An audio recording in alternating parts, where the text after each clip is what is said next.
Before we start, just a quick reminder to hit that subscribe button. Only 2% are subscribed at 1,000 subscribers. I'll be posting a special video.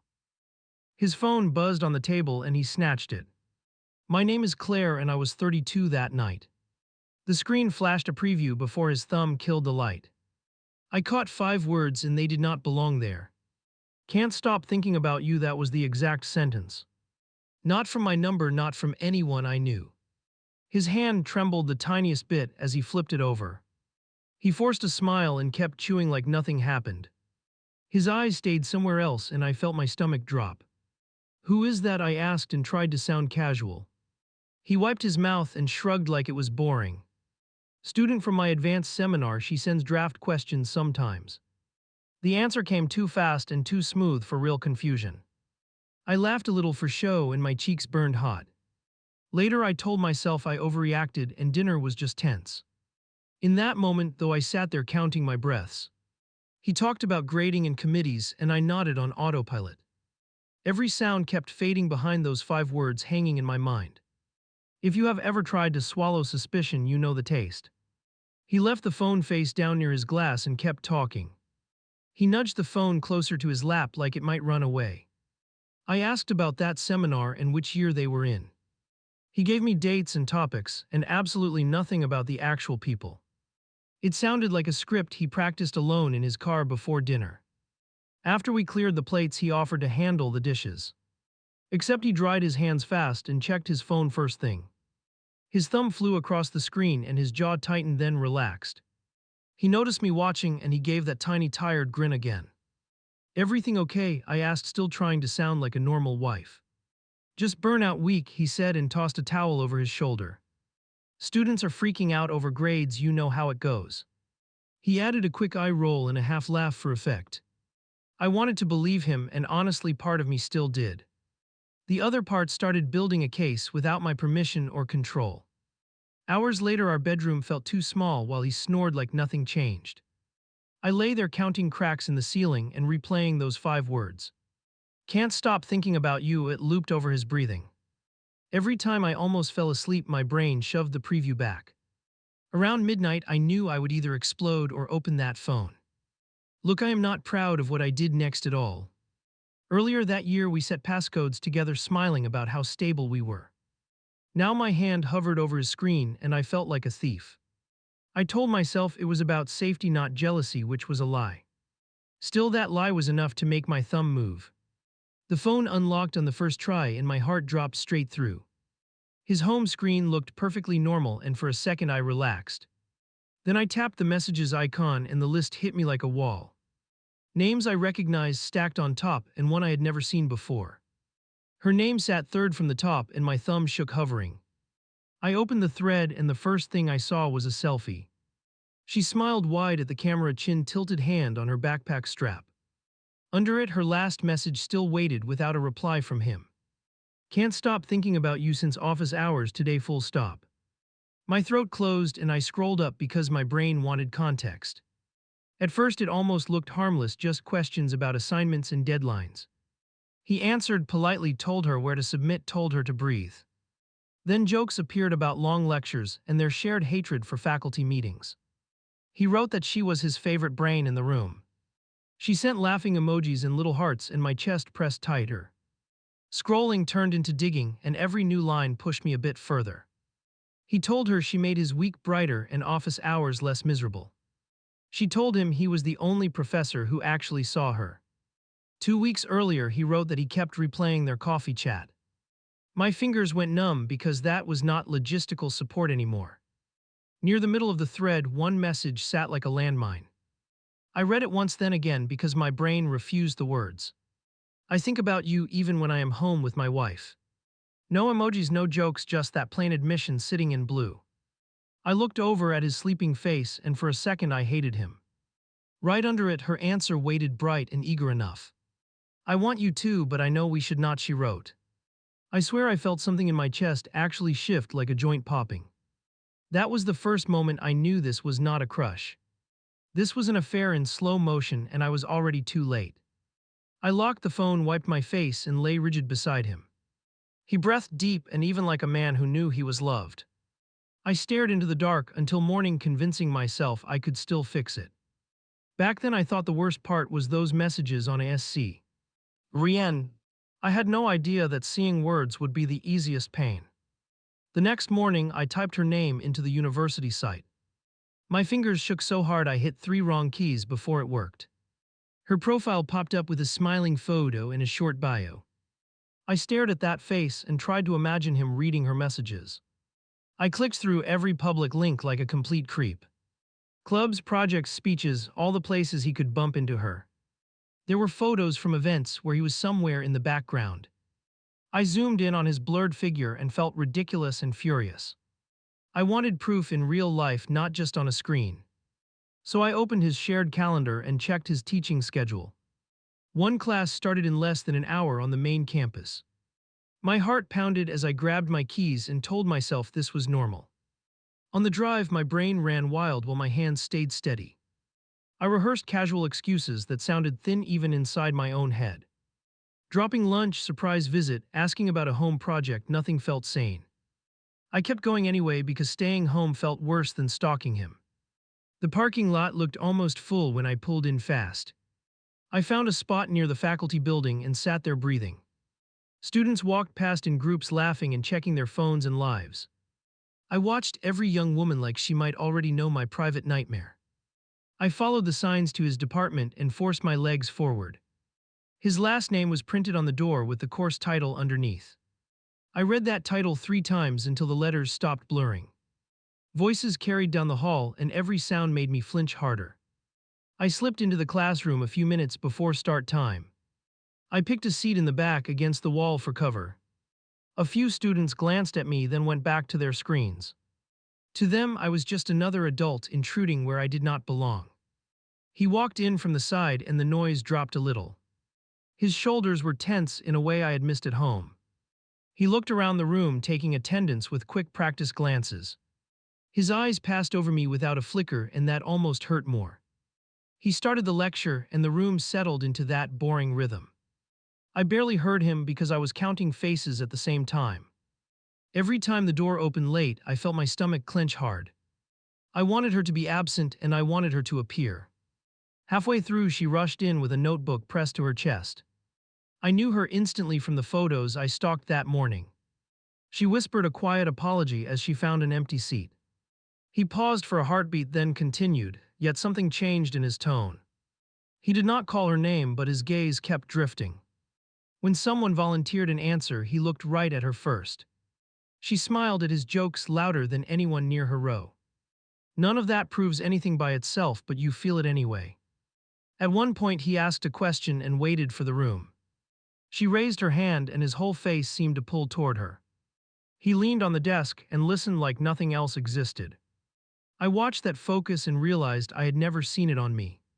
She challenged him on some point and they went back and forth. The rest of the class faded while they traded ideas like partners. He laughed in a way I had not heard at home in months. My jaw clenched so tight my teeth ached while they kept circling each other. A guy near me muttered that they should just get a room. His friend snorted and dug an elbow into his side without looking. They were joking, yet they clearly saw something I wished was invisible. I sat frozen because strangers named the thing I was still denying. When the session ended, chairs scraped and bags rustled everywhere around me. He wrapped things up quickly and dismissed them with a short reminder. Instead of heading out, she stayed in her seat for a moment. Then she moved down the aisle toward his desk like it was routine. I stayed in the back corner pretending to check my phone. She leaned on the edge of his desk and tilted her head. Whatever she said made him smile in that soft, private way. He rested his hand on the table closer to her side than necessary.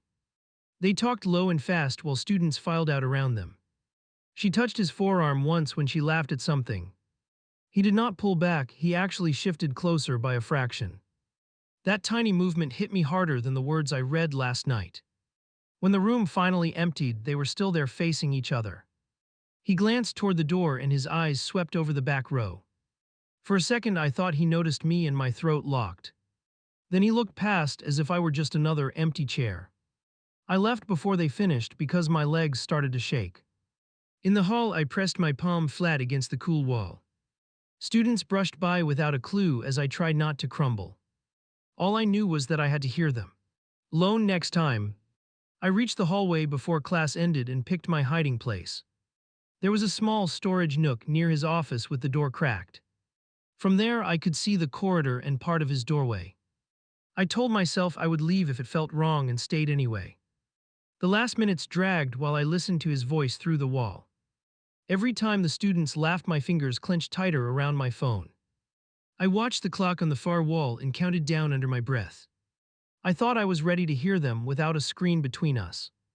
The door to the classroom opened and bodies poured into the hallway.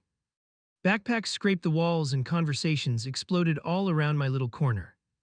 People passed so close I could have reached out and grabbed sleeves. I kept my head down and hoped no one wondered who I was. He came out with a stack of papers under one arm. For a second, I thought he might walk right past his office. Then she appeared at his side and matched his pace without asking. They moved together like this walk happened after every single session. I can stay a few minutes if that is okay. Her voice floated down the corridor, clear and a little breathless. That question messed me up and I do not want to bomb this. He angled toward his office door and stepped aside to let her in. I slipped deeper into the nook while they crossed the threshold. His office door did not fully close, it settled into a narrow gap. That gap felt like an invitation and a trap at the same time. I took 3 quiet steps closer until the frame filled my vision. Close the door all the way.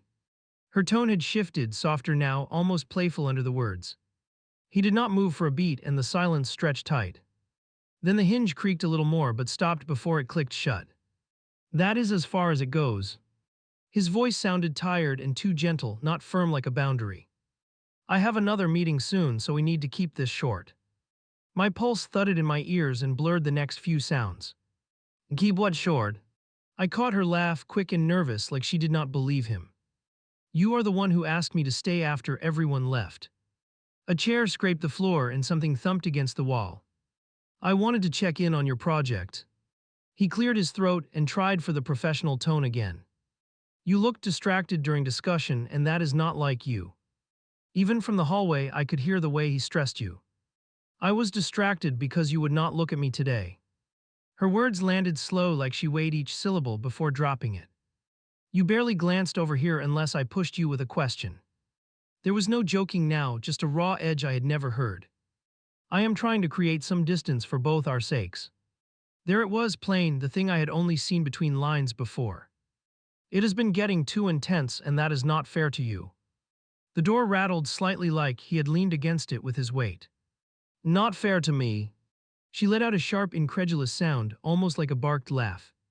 You are the one who started texting outside class about everything. Another pause, heavy and loaded, made my ribs feel too tight. I crossed a line there. His voice dropped so low I had to lean closer to catch it. I told myself it was mentorship, and you know that is not true. My hand flattened against the wall and felt every tremor through it. So what was it then? She pushed him to name it like she had been waiting weeks. You cannot pretend those messages were neutral, you know that. The air in that hallway turned thick enough to choke on. I care about you more than is appropriate in my role. He let the words out slow, like they burned on the way up. You are bright and driven, and you make my days lighter. Each compliment stabbed because I recognized the rhythm from when we started. That is a very careful way to avoid saying you want me. Her chair creaked again, closer now, like she had rolled toward him. Do you want me, or are you just flattered I chased you? My stomach knotted because I wanted him to say no and believed he would not. You are not a game for my ego. Paper rustled, maybe his hand searching for something to do. You have become important to me in ways I did not expect. There was a beat where he could have stopped and chose not to. I think about you when I should be thinking about lectures. The confession came out rough and fast before he seemed to catch himself. That is already too far, and I cannot let it go further. I pressed my knuckles against my lips to keep from making a sound. I already knew that. Her answer sounded smaller, like she had finally gotten what she needed. You do not light up like that for anyone else in there. I pictured her pointing back toward the classroom, and it stung. Even if that is true, it does not matter. He pushed his chair back and the legs SC. Raped again. I am married, I am your instructor, this is a disaster waiting. Hearing the word married in that cramped doorway almost made me step in. It matters to me. Her voice shook for the first time since I started listening. I care about you and I am not pretending otherwise anymore. Something soft hit the desk and I wondered if she dropped her pen or her guard. You deserve someone who can show up fully.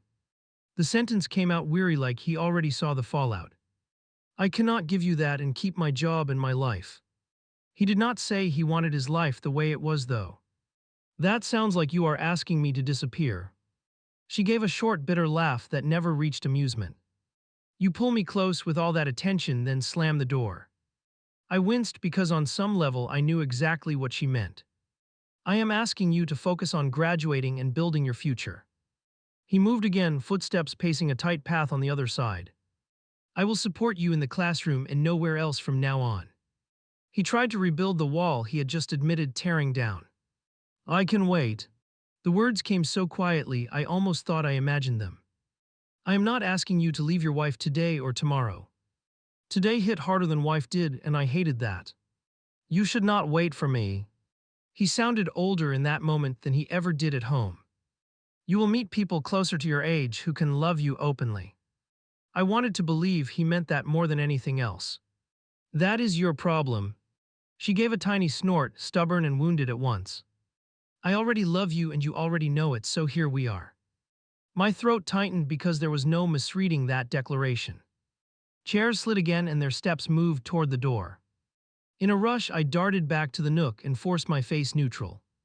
My hands still trembled, so I shoved them into my pockets.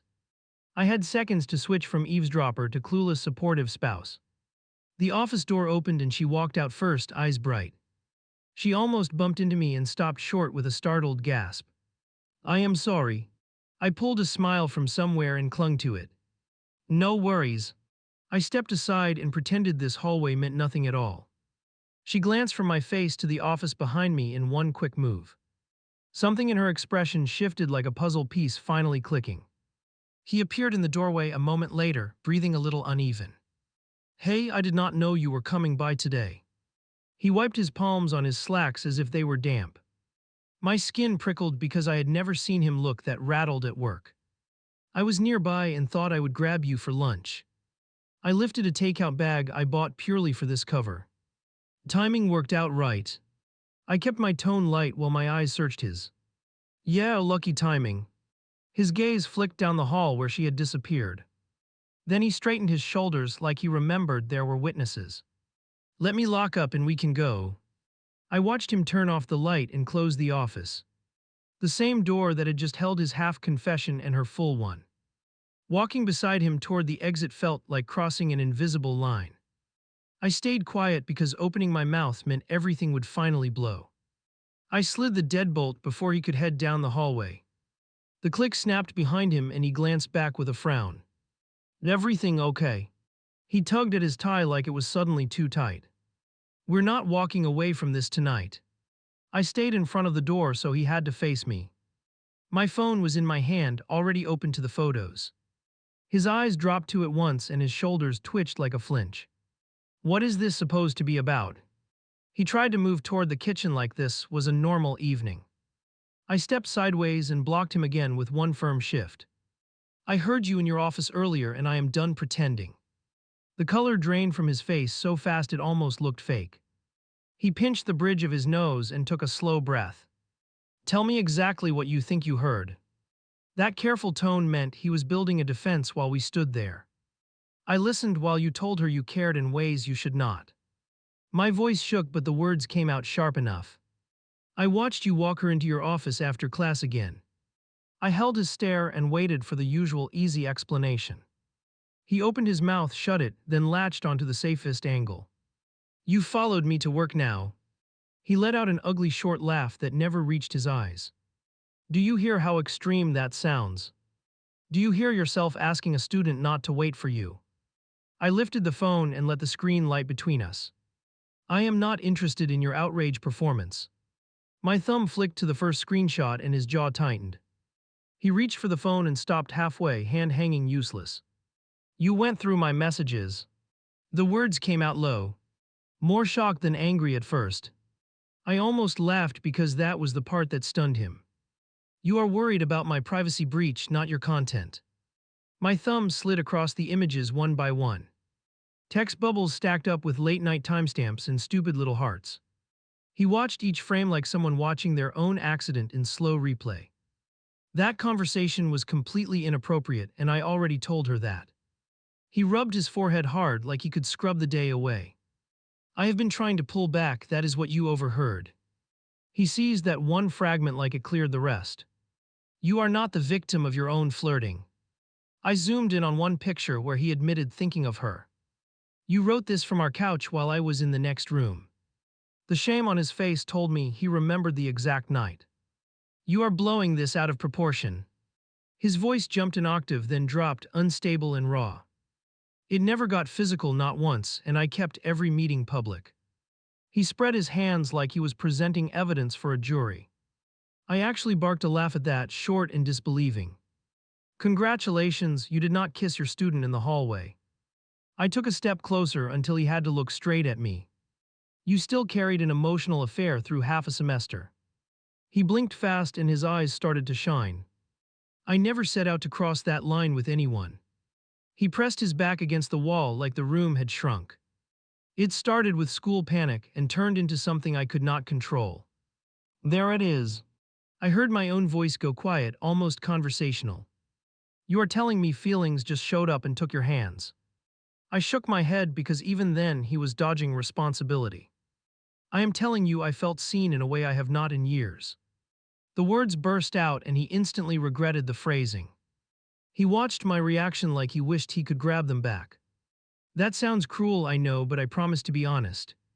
My throat burned and I forced myself not to look away. So she notices you and suddenly your marriage is background noise. I folded my arms to keep them from shaking in front of him. Did you enjoy being adored more than you enjoyed being faithful? He sank down onto the nearest chair like his legs quit cooperating. I am still here, I did not leave, I have not touched her. He spoke into his hands, voice muffled and uneven now. None of that excuses what I allowed, I know that. Say it straight. I stayed standing because sitting would feel like surrender. Do you have feelings for her beyond teacher duty and encouragement? I leaned forward as if closeness could force a real answer. He lifted his head and met my eyes without blinking. Yes. Just that, nothing padded, nothing softened for my benefit. Hearing it spoken out loud hit harder than any screenshot. So you are in love with one of your students. The room tilted a little and I grabbed the back of a chair. And you are also married to me, living in this house. I heard my voice crack and I did not fix it.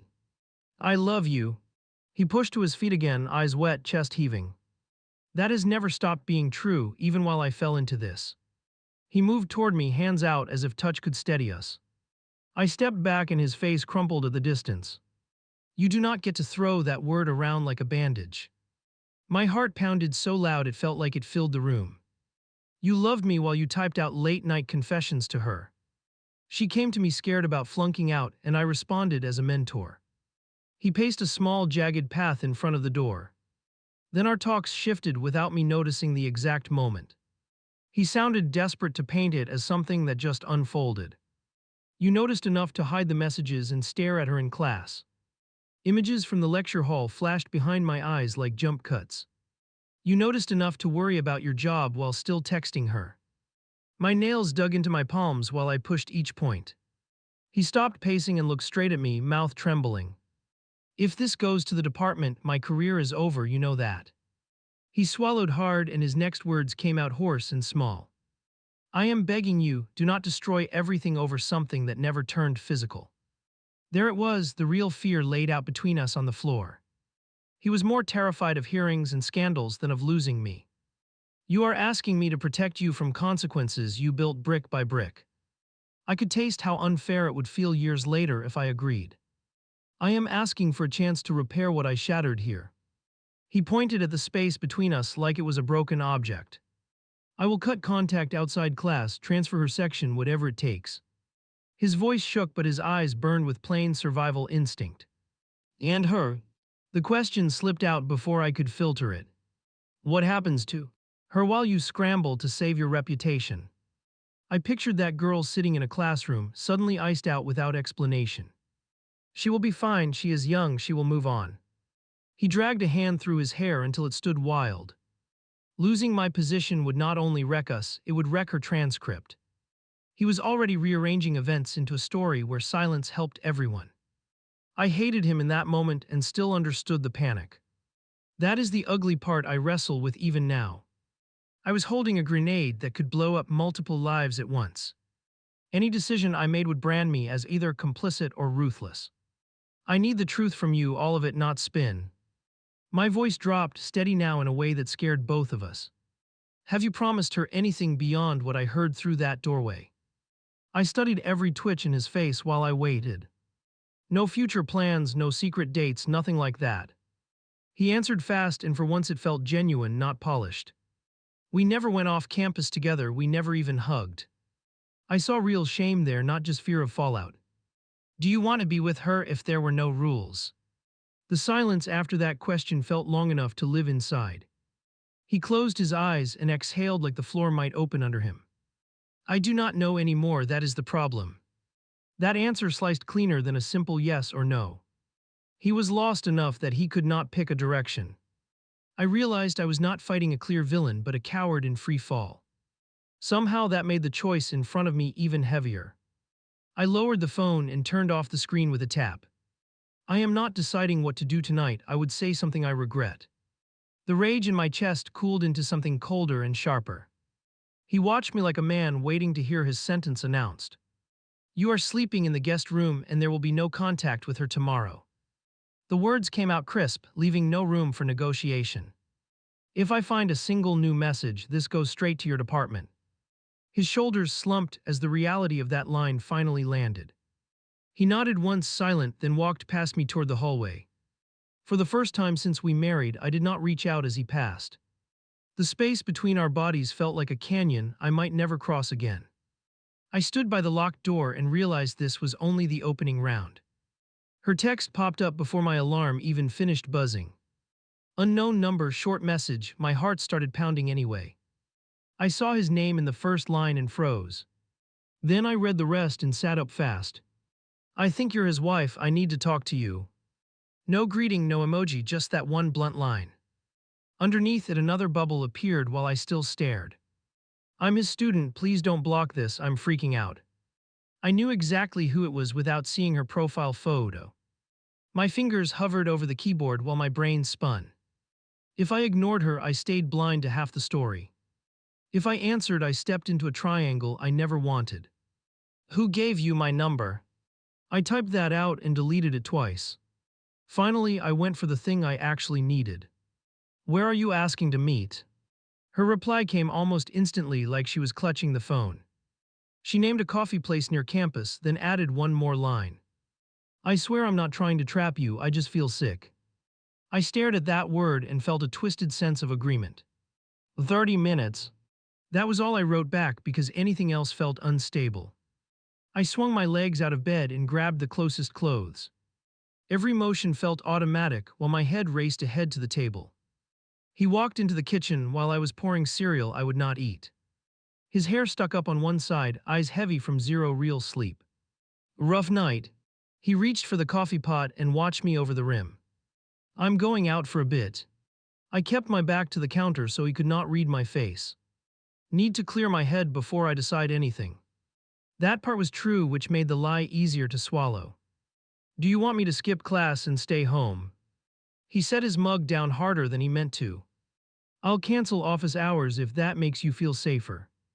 He was trying so hard to look responsible now that the spotlight was on. I want you to follow the rule I gave you. I rinsed my bowl though it was still almost full.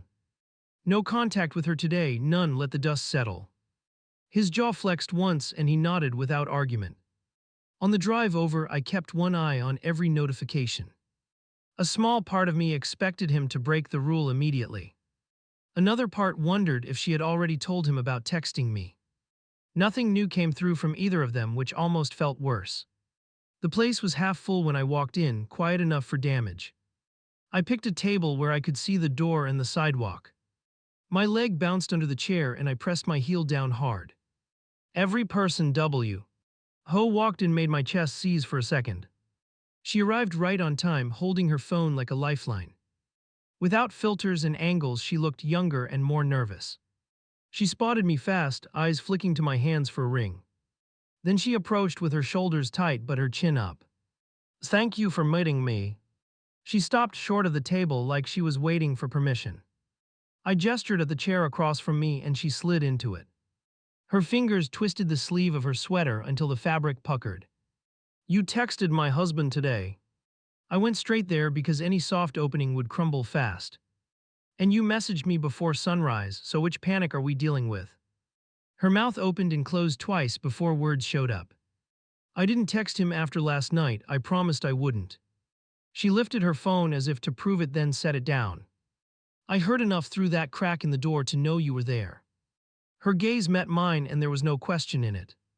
So you knew I was listening while you poured your heart out. My voice came out cooler than I felt inside.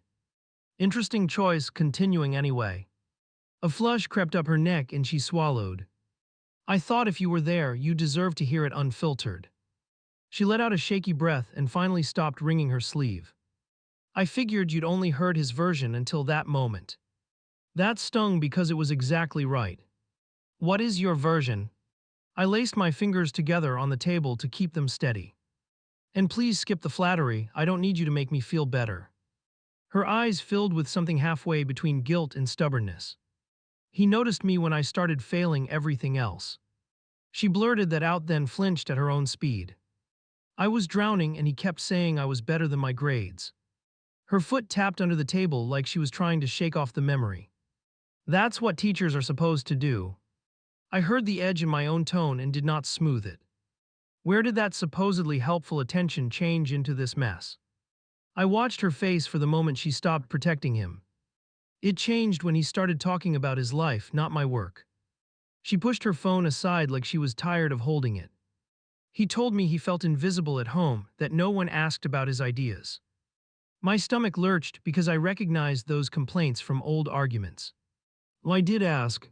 The words burst out more to myself than to her. I listened when he ranted about committees and peers and deadlines. I gripped the edge of the table until my fingers ached. I'm not saying you didn't. Her voice dropped, softer, careful not to step directly on my throat. I'm just telling you what he shared with me when you weren't around. She blinked fast and one tear slipped free before she wiped it hard. You realize he turned you into his emotional support while grading your work. I forced each word slow so I did not start yelling. That is not a quirky connection, that is him abusing the setup. She winced like I had slapped her with that phrase. I know the power thing looks awful laid out like that. She stared at a crack in the table and kept talking anyway. At first I felt lucky, then I started feeling weird about it. Her nails dug into her palm and I noticed faint half-moon marks already there. Did he ever promise you anything beyond late-night attention? I leaned back a little to give her space to answer. Rex, special treatment, future plans after you graduate. Every new detail would tell me how deep he let this go. He offered to help with grad school applications, which I wanted before him. She gave a humorless little huff at her own phrasing. He said he'd write a letter that would open doors people wait years for. Her fingers curled in the air to mimic the quotes. There you go. I felt something cold settle where heat had been all week. He dangled career help that depends completely on his goodwill. The imbalance hit harder than any flirty text ever did. That wasn't why I fell for him. She lifted her head fast as if that part mattered most. I liked him because he listened, because he laughed at my dumb jokes. Her eyes shone not just with tears but with something like shame. Did you ever meet him anywhere off campus? I needed that answer clear before I made my next move. Restaurants, bars, parked cars, anything that doesn't show on office logs. If she lied here, everything else would be useless. You know? She shook her head with zero hesitation. He wouldn't, I asked once just to see, and he froze. Her mouth twisted at the memory. What did you ask exactly? I leaned in before she could jump ahead to the moral. I said there's a place down the street where no one knows us. Her voice cracked on the last word and she looked away. And he refused. I needed to hear that part out loud, even if I believed it. He told me if we crow. S said that line he'd lose everything. She nodded slowly, like replaying it frame by frame.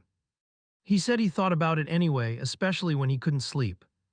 Her hands flew up to cover her face after that admission. I know that's gross, I hate that it made me feel special.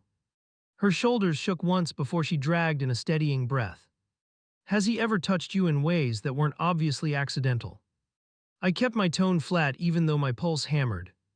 Hand on your back too long, knee against yours, anything like that. I watched her posture instead of her eyes this time. Once he squeezed my shoulder when I cried over a grade appeal. She glanced at me quickly, watching for judgment. It lingered a second too long, I felt it, he felt it. A flush crawled up her neck again. Anything else? The silence stretched between us until I almost broke it myself. He brushed my arm once on purpose when no one else was in the room. She shrugged one shoulder like it barely counted, and we both knew it did. So you're telling me this stayed at words and almosts. I laid it out plainly so there was no confusion. No hotel rooms, no hidden apartment, no half-undressed panic. Relief and anger collided in my chest at the same time. That's why I reached out to you now, not later. She tapped the table twice as if to punctuate the timing. If I waited, I don't know where we would have landed. She met my gaze and did not look away this time. Do you love him? I heard how raw that sounded and asked anyway. She did not rush to answer, which somehow made it worse. I believed I did. I still feel something stupid and huge, yeah. And you also know this setup is completely wrong. I let the words hang there between us like a verdict. Power difference, grades, reputation, all of it. She nodded without argument, which somehow hurt more than denial. I keep replaying it and I feel sick now. Her voice dropped almost to a whisper. He kept saying he cared about my future while asking for emotional intimacy. She tried for a laugh and it broke halfway through. He asked you to wait for him. I heard my own disgust and did not try to hide it. He couldn't even decide if he wanted me or wanted freedom. The triangle finally snapped into focus with all its ugly edges. He told me not to wait, at least aloud. She toyed with a napkin until it shredded. But every time he smiled at me, it felt like the opposite. Her eyes filled again, not just with hurt but with anger now. I'm going to report him. I said it calmly, like I was scheduling an appointment. Not to punish you, to stop him from doing this to anyone else. Her breath hitched and she sat back hard. I don't want his life ruined because of me. She shook her head fast, ponytail swaying with the motion. He told me one complaint could end his career and destroy everything. I heard his exact fear repeated in a new voice.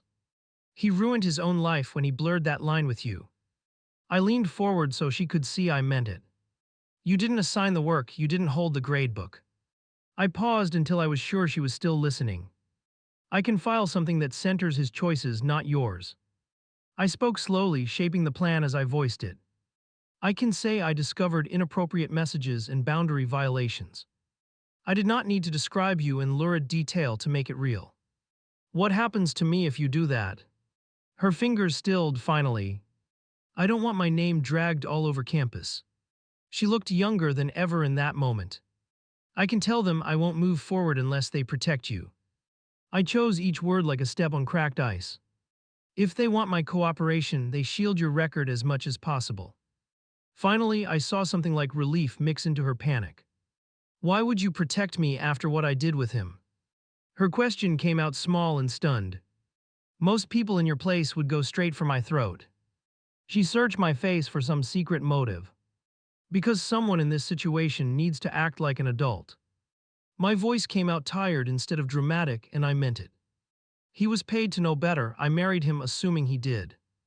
I let that land on both of us. We sat in silence for a long minute, just breathing. At the next table, someone laughed at something on their screen.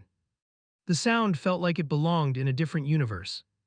I realized I had already made my choice before I walked in here. I'm going to make the call when I leave this table. I pushed my chair back and stood up. You don't have to speak to anyone unless you feel ready. She nodded, eyes red, and gripped her phone like a lifeboat. Will you stay with him if he keeps his job? She blurted that out as I picked up my keys. It was the question everyone else would wonder eventually. I answered without needing to think. You know, her shoulders dropped like she had been holding her breath. He broke something. I don't want to rebuild with him. I gave her one last look and headed for the door. In the parking lot, I scrolled to the department office number. My thumb hovered once over the call button, then pressed. A receptionist picked up and transferred me before I could change my mind. Soon I was speaking to someone whose job was to handle exactly this. I'm calling to report boundary violations by a professor toward a student. My voice sounded weirdly steady in my own ears. I outlined the messages, the late-night emotional dumping, the suggestive comments. I gave dates, not names at first, letting the story build. They asked for his information, and I provided it without stumbling. They asked whether I had evidence, and I said yes on my phone. They asked if I believed the student was unsafe or coerced. I answered honestly that the harm was complex but real. Will you submit the screenshots through our system? I agreed, my hands shaking as I noted the link. They told me they would open an investigation and advised me not to confront him again. That part made me almost laugh because that door was already closing. When I walked back into the house, the quiet felt heavy. I went straight to the bedroom and pulled a suitcase from the closet. I started folding clothes without sorting or sentimental pauses. Every movement felt like cutting a rope that had been strangling me. The front door opened while I was zipping the second side. He stepped into the room and stopped dead when he saw the bag. What are you doing? His voice cracked halfway through the question. I called your department. I kept my hands on the zipper so they would not shake. I told them about the messages and your little office hours performance. He went pale in a way I had not seen even last night. You told them everything. He grabbed the doorframe like he needed support. My entire career is on the line, do you understand that? His eyes went wide, not with remorse but with raw terror. I told them enough. I met his stare and did not blink. Enough that they understand you crossed professional lines and abused trust. I let the word abused hang between us like a weight. What about us? He stepped closer, one slow pace at a time. We can get counseling, we can work through this. His hand lifted like he wanted to touch my arm and stopped midair. There is no us that survives you falling for your student. The accuracy of that sentence hurt me even as I spoke it. I'm not interested in being the woman who waits while you untangle your feelings. His face crumpled and he shook his head hard. I love you. He whispered it like a last attempt at CPR. I have spent years building this life with you. His eyes filled and one tear finally slid free. I believe you love me in some damaged corner of yourself. I picked up the suitcase and set it upright beside the bed. But you also opened the door to someone who trusted you as a mentor. I could not unknow that version of him. Where will you go? The question came out shocked, like he had not considered this part. I almost wanted to laugh at how small his imagination was. There are friends who will answer if I show up with a bag. You are blowing up everything in one day. He ran a hand through his hair in a frantic motion. Could you at least wait until the investigation plays out? He was still thinking in terms of hearings and reports. I don't need a committee to tell me what you did. I rolled the suitcase toward the doorway without looking back. You made your choice when you turned that girl into your confidant. This was mine. I reached the front door and paused for half a breath. Part of me wanted him to rush after me and promise impossible things. He stayed frozen in the hallway, watching, not moving. That image is burned into my memory more than any screenshot. I stepped outside and pulled the door closed behind me. The air felt different, not lighter, not heavier, just real. I walked down the path with my bag and did not look back. Inside that house he still had his panic, his investigation, and his guilt. I left with something quieter but stronger, my own decision.